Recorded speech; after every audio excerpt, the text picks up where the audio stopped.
Hello and welcome to the Chemistry Made Simple podcast. I'm your host, Matthew Macario, and this is the podcast where you get chemistry confident and we take you from point A to grade A. Today's episode, we're talking about Born-Haber cycles. If you've been following the recent series of episodes, you'll know that we've been talking about the standard enthalpy changes of various chemical processes that happen during the formation of an ionic compound. And the Born-Haber cycle is what ties those together. It's how we use those different standard enthalpies in order to calculate an enthalpy of formation or in order to calculate any of those individual standard enthalpies that we've talked about. So it may have seemed like we were just talking through definitions, and in a way we were, but this is what we need to understand those definitions for. So what is a Born-Haber cycle? Well, in effect, it's an energy level diagram. It just has a vertical axis with energy, positive energy going up on the left. Then we plot on the diagram the different processes that are going on in the formation of an ionic compound, starting with its constituent elements, starting with those in their standard states. So if we were to draw this, you don't necessarily need to use graph paper. You don't necessarily need to scale this out. So let's talk through an example for potassium chloride. So for this, you would start by drawing a vertical line, which is energy going up. Draw a horizontal line to the right of there, and we're going to write there the elements that we're going to start with: potassium and chlorine, and we're going to start with solid potassium and gaseous chlorine because that's their standard states. We're going to be making 1 mole of potassium chloride. We're always making 1 mole of our ionic substance when we're considering a Born-Haber cycle. And so we need to start with 1 mole of potassium and half a mole of chlorine gas, because chlorine is, of course, Cl2. And we only need half a mole of chlorine gas to give us a whole mole of chloride ions, which will be part of the 1 mole of our potassium chloride product. Okay, this is effectively our 0 point from where we're measuring energy. And now we're going to plot up and down the graph various processes.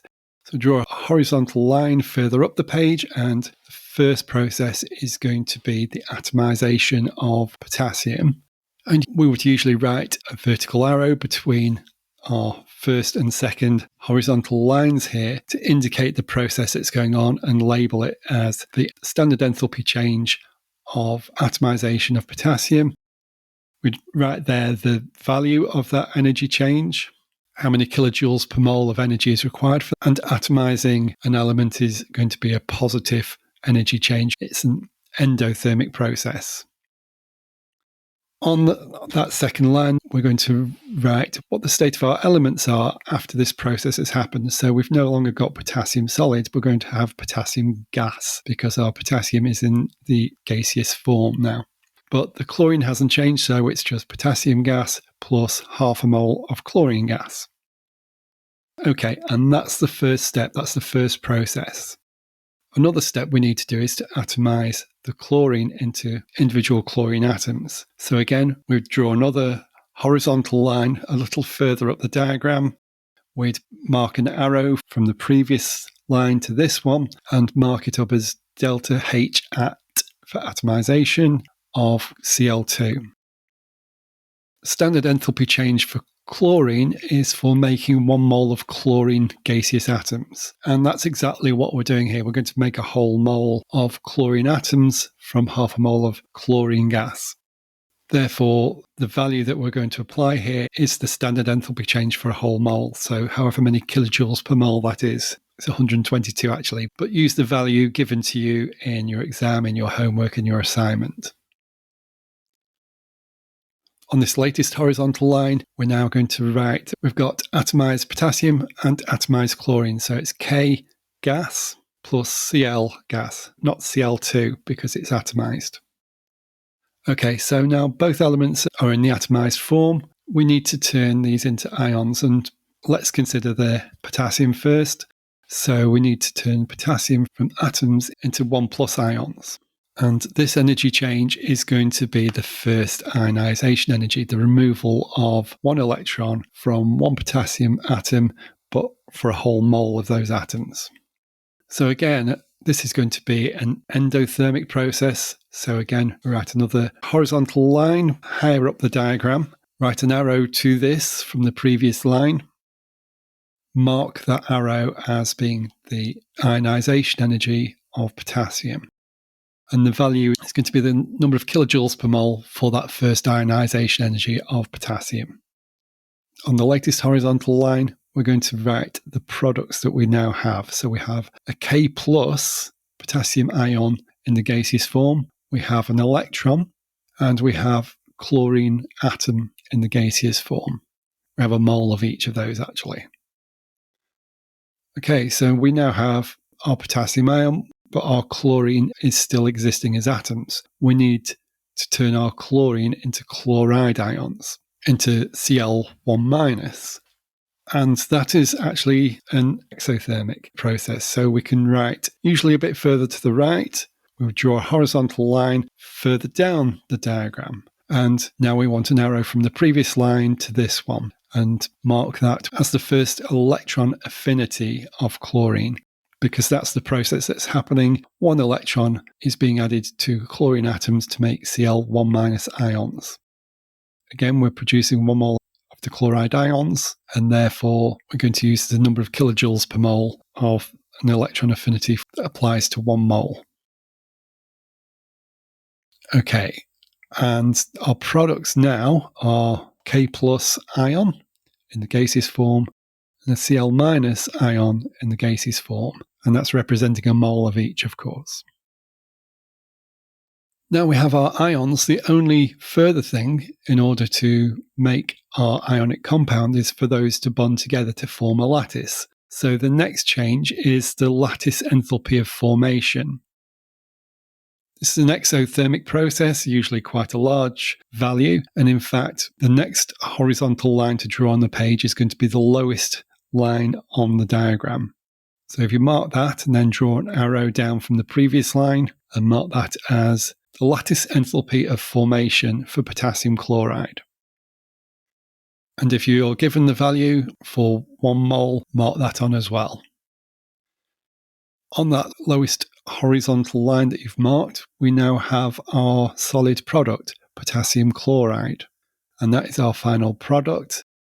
There is one more process to mark on this line, so we need to mark a line from our very first horizontal line where we started with solid potassium and half a mole of gaseous Cl2. Draw an arrow from that to the line that's got our solid potassium chloride product and mark that as the enthalpy change of formation for potassium chloride.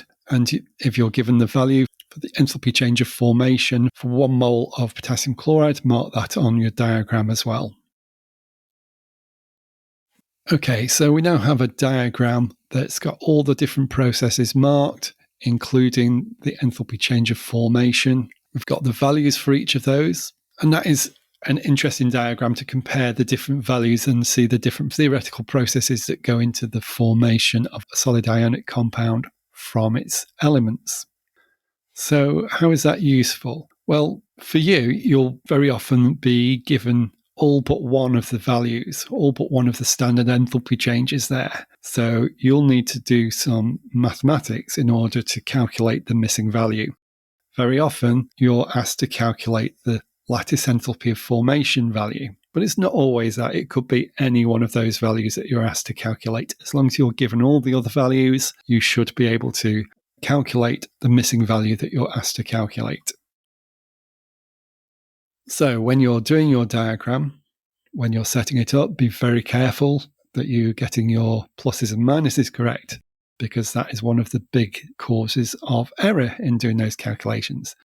And also be very careful in learning the standard enthalpy change definitions. Make sure you realize what the 1 mole is applying to. It's usually the product of a particular process and not what you're starting with. So, for example, the enthalpy of atomization of chlorine from Cl2 is starting with half a mole of chlorine.